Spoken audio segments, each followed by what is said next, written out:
Students, welcome to the channel. I hope आप सब सही होंगे, सेफ होंगे, घर पे होंगे। प्लीज़ अपना ध्यान रखिए।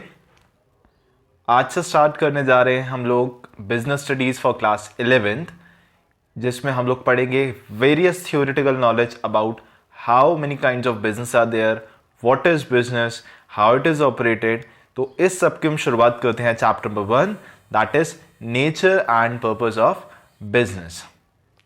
So the very first thing which we will start is what are human activities? हम सब हैं humans. अब what kind of activities a human does is the main core of this chapter. अब as a human हम लोग क्या करते हैं? हम सुबह उठेंगे, फ्रेशन अप होंगे, फिर कुछ लोग एक्सरसाइज करते हैं, वो एक्सरसाइज करेंगे। अब घर पे बैठे हैं, आप लोग बैठ के पढ़ाई करते हो, teachers are doing their job, वो पढ़ा रहे हैं आपको, ठीक है। दोज हु आर इंजीनियर्स वो अपना काम कर रहे हैं, ठीक है। फिर उसके बाद क्या करते हैं? वी वॉच मूवीज, अगर कोई गेम्स खेलना है तो लूडो खेल रहे हैं। तो they are different kind of activities which we do throughout the day. अब इन एक्टिविटीज को हम डिवाइड कर सकते हैं दो कैटेगरीज में। First category is of economic activity, whereas other is of non economic activities. जितनी हम ह्यूमन एक्टिविटीज करते हैं उन एक्टिविटीज के डिफरेंट कैटेगरीज हैं, बट दो बेसिक क्लासिफिकेशन बन सकते हैं, economic and non economic. Economic activities की अगर हम बात करते हैं तो those activities which are done with the motive of earning money, जो पैसा कमाने के लिए करते हैं। मैं पढ़ा रहा हूं आपको, I am earning money from this is the motive behind this is to earn money, that's why it is an economic activity. आपके पेरेंट्स काम करने जाते हैं, उससे पैसा कमा रहे हैं, इकोनॉमिक एक्टिविटी। एक एक्टर मूवी में काम करता है, किसी वेब सीरीज में काम करता है, he is doing this for earning money. So whatever work we are doing for earning money is called economic activity. Whereas ऐसे काम भी होते हैं which we do for a mental satisfaction, जो हम अपने मेंटल पीस के लिए करते हैं, अपने साइकोलॉजिकल सेटिस्फेक्शन के लिए करते हैं। Those activities are called non economic activities. जो आप मूवी देखते हो, आप गेम्स खेलते हो, those are for your mental peace, those are non-economic activity. Now a similar activity can be economic and non-economic, but किस पे मैटर करेगा? What is the motive behind that? Suppose game खेलना या एक स्पोर्ट्स कोई play करते हैं, if you are playing cricket for your recreation, then it is a non-economic activity. But if you are a member of your Indian cricket team, you are earning money from that, then it is an economic activity. मैं पढ़ा रहा हूं आप लोगों को, ठीक है, I am doing this for earning money, this is economic activity. अब मैं अपने भाई को अगर घर पे पढ़ाता हूं without any consideration of money, that is a non economic activity, ठीक है। तो बेसिक हमारे पास डिफरेंसेस आते हैं कि what is the difference between economic and non economic activities. तो activities which are perform with by the people with the purpose of obtaining profit, वो economic activities होती हैं। And those activities which are related to psychological satisfaction of people, those are non economic activity. What is the purpose behind economic activity? Profit कमाने के लिए, gains कमाने के लिए, पैसा कमाने के लिए जो करते हैं वो इकोनॉमिक है, बट जो साइकोलॉजिकल सेटिस्फेक्शन के लिए होंगी वो हमारी नॉन इकोनॉमिक एक्टिविटी। रिजल्ट्स क्या आते हैं? जब भी कोई इकोनॉमिक एक्टिविटी करेंगे तो या तो कुछ गुड्स प्रोड्यूस होंगे या सर्विस प्रोड्यूस होगी। Like I am teaching you, I am providing a service, there is a production of a service. If someone is making some goods, someone is making table, someone is making tripod, someone is making cameras, then that is an economic activity. But अगर आप कोई non economic activity perform करते हैं तो what will happen? You will get mental satisfaction, ठीक है ना। आपने बैठ के मूवी देखी, आपने बैठ के नेटफ्लिक्स पे कोई शो देखा, that will give you mental satisfaction कि आज हमने मूवी देख लिया, आज हमने शो देख लिया, ठीक है। That will not help to earn money, तो वो non economic activity. Now moving on, अब जब हम लोग फोकस करेंगे इकोनॉमिक एक्टिविटीज पे, नॉन इकोनॉमिक एक्टिविटीज हमारा कंसेप्ट यहां पे नहीं रहेगा, हमारा सब्जेक्ट मैटर नहीं रहेगा। हमें डील करना है इकोनॉमिक एक्टिविटीज कितने टाइप की होती हैं। If a person is doing something for earning money, then how many kind of work can be there? तो ब्रॉडली 3 कैटेगरीज बनाई गई। The very first thing is business. Business में क्या होता है? हम सामान खरीदते हैं, बेचते हैं, ठीक है, प्रॉफिट के लिए, दैट इज बिजनेस। तो the term business refers to organized efforts and activities of individual to produce and sell goods and services for profit.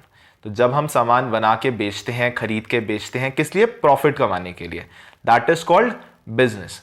जितनी शॉप्स हैं, ग्रोसरी शॉप हो, कन्फेक्शनरी शॉप हो, इंडस्ट्रीज हैं बड़ी बड़ी, जितना कुछ भी जो सामान बना रहे हैं, बेच रहे हैं रेगुलर बेसिस पे प्रॉफिट कमाने के लिए, that all gets included in business. Another kind of economic activity is profession. Doctors हैं, अपने क्लिनिक्स खोल के बैठे हैं, लॉयर्स हैं, सीएज हैं, these are all professionals. A profession is an occupation founded upon specialized educational training, for the purpose of which is to provide service to others. अब यहाँ पे देखिए एक मेन वर्ड है specialized educational training.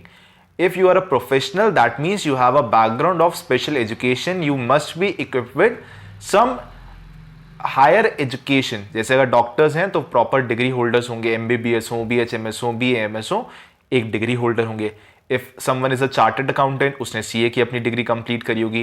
If someone is a lawyer तो उसका LLB या LLM हुआ होगा. तो प्रॉपर क्वालिफाइड एक आपको डिग्री अरेंज करनी पड़ती है, एक मतलब उसको आपको पढ़ना पड़ता है उस लेवल पे. Then you get a certificate of practice, तब जाके आप प्रोफेशन प्रैक्टिस कर सकते हैं. And the third kind of economic activities when we work under someone, जब हम किसी के अंडर काम करते हैं, दैट इज कॉल्ड एम्प्लॉयमेंट. एक कॉन्ट्रैक्ट होता है बिटवीन टू पार्टीज, एक एम्प्लॉयर होगा आपका, एक एम्प्लॉय होगा.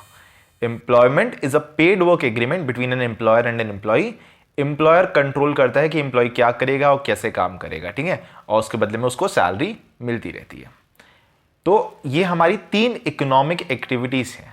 अब एक ही पर्टिकुलर वर्क हो सकता है, वो बिजनेस की तरह भी वर्क कर सकता है.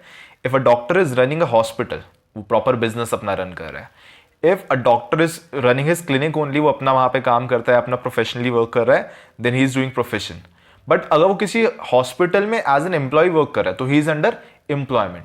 तो काम करने के या पैसा कमाने के 3 हमारे पास डायमेंशंस होते हैं. Either we can do business, or we can be a professional, or we can work under someone as an employee.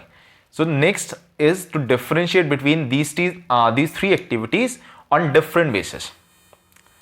The very first basis is the mode of establishment. किस तरीके से जनरेट होता है.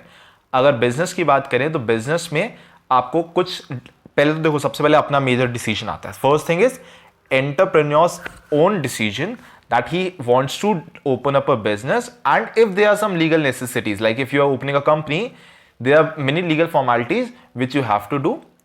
But in case of profession, you have to get firstly a degree specified in that particular profession, and then a certificate of practice. And if you are working as an employee, if you are working under employment agreement, then you have to get a contract by your employer. यानी कि जब employer और employ के बीच में contract हो जाता है तो वहीं से एम्प्लॉयमेंट स्टार्ट हो जाती है. Second basis is the nature of work that we have to do in different activities. If we are doing business, we will produce or purchase goods and we will sell it for profit. In profession we have to provide expert services in which we are dealing. And employment में जो working रहती है, that is based upon the nature of work for which you have sign the contract. आपका जैसा contract होगा, जैसा employment का nature होगा, you have to do that kind of work. Third difference is qualification. Business के लिए कोई minimum qualification required नहीं है. Even if you are 5th class pass, even if you are illiterate, you can still do business. But if you are working in a profession, you have to get a minimum qualification that is very specified. Like if you are a doctor, you have to get a specified degree. If you are a CA, you have to get CA course done. Otherwise, you cannot become that profession. Third, employment. Employment में qualification and training depends upon the nature of work that you are going to do. अगर आप as an accountant work करना चाहते हो तो वैसी qualification चाहिए. If you are working as a labor तो उसमें आपको कम qualification चाहिए. तो that depends upon the nature of work. Rewards or returns means what we'll get in reward of our services or our work. In business we get profit. If we are doing a profession, if we are practicing a profession, we will get fees. And if we are an employee, we will get salary or wage. Next is capital investment. Do we have to invest capital or not? So if you are doing business, तो business is basically run upon your capital only. अगर आप owner हो, आप जब तक capital नहीं लगाओगे business start ही नहीं होगा. तो बिजनेस में capital requirement is high. Then if you are running a profession, आप अपना एक चैम्बर खोल के बैठे हैं, आप लॉयर हैं, आप सीए हैं, आप अपना ऑफिस खोल के बैठे हैं, तो लिमिटेड कैपिटल इन्वेस्टमेंट रहेगी एस्टैब्लिशमेंट के लिए. But if you are an employee, there is no need for establishment, there is no need of capital investment. The capital investment will be done by your employer. You have to just go and provide your services, you have to do your work. There is no need for investing capital into the business. Then risk, ना जितना ज़्यादा investment उतना ज़्यादा risk. Business में आपने capital लगाई है ज़्यादा, दैट मीन्स आपका रिस्क भी रहेगा ज़्यादा. तो प्रॉफिट्स अनसर्टेन रहेंगे, इरेगुलर रहेंगे, risk will be high. If we talk about profession, तो फीस जनरली रेगुलर रहती है, but there is still some risk because कुछ कैपिटल तो लगा है ना. And in employment, because we have not invested any capital, we will get regular salaries, तो there is no risk. Transfer of interest, that means can the work can be transferred to someone else? Can you transfer your work to someone else? So in case of business, we can get our work done by someone else. If I'm sick, I can ask my brother to sit on to run my business for a while. So the interest can be transferred. But in profession, you cannot transfer your work. In employment, you cannot transfer your work. If I'm working as a teacher in a school, I cannot ask anyone else in my family to work for a while as a teacher in my place. जो काम मुझे करना है, that only I have to do. Last thing, code of conduct. Code of conduct means rules and regulation. जब हम बात करते हैं बिजनेस की, तो there is no prescribed code of conduct कि आपको ऐसे ऐसे ही काम करना है. बट जब प्रोफेशंस में आते हैं, there is a specified code of conduct, specified rules and regulations हैं जो कि आपको फॉलो करने होते हैं. एंड अगर एम्प्लॉयमेंट में बात करें, तो एम्प्लॉयमेंट में रूल्स रेगुलेशन या कोड ऑफ कंडक्ट डिपेंड करता है आपकी ऑर्गेनाइजेशन पे. आपका एम्प्लॉयर डिसाइड करता है what specified rules you have to follow. So this is the difference between the economic and non-economic activity, and then the different type of economic activities.